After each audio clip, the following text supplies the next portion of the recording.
instructions ask you to use positive exponents for them, so you're going to simplify these as much as possible.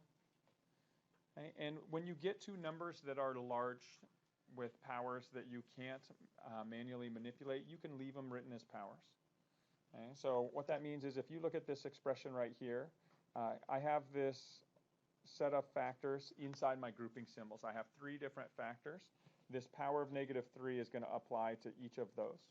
So if I think of this as, oops, I'm going to do my work over here. So 12 to the -3, p to the -3, and s to the -7 to the power of -3. When you take a power to a power, you multiply, so I get positive 21.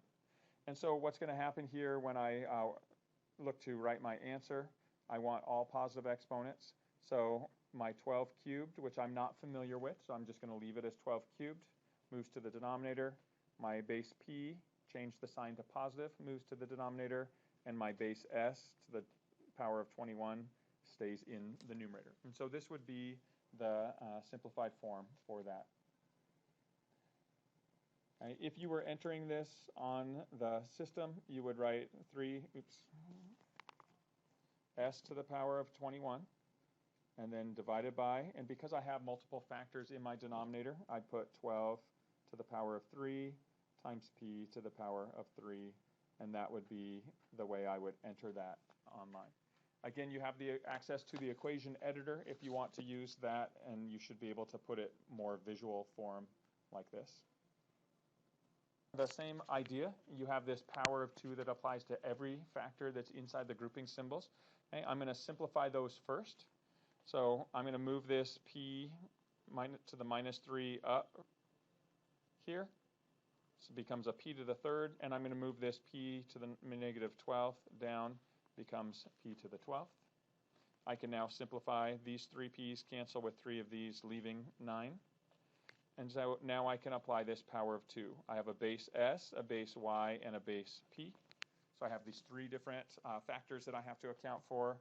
I take s to the 7th squared, gives me s to the power u, multiply, 14.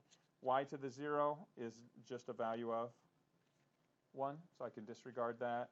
And then in my denominator, I have my base p to the 9th, and then a power of 9 to the power of 2 gives me a total power of 9 times 2, or 18. So my answer would be s to the 14 all over p to the 18. And that would be my simplified form for this answer, or the entry form for that answer. All right, the last example, when you're multiplying through these, again, as you multiply, my 7s can cancel, my 12s can cancel. Y to the 0 has a value of 1, so I'd leave it. Okay, and so what I'm going to do is I'm going to think about taking this base y to the denominator, apply the negative power, so it moves down. I'm going to take this base s, move it to the denominator, change the power to a positive. And now I can look to continue to simplify. These 12 s's in the denominator cancel with 12 of these, leaving how many? Just the 1.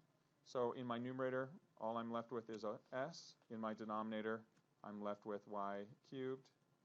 Okay, so s over y cubed would be my solution.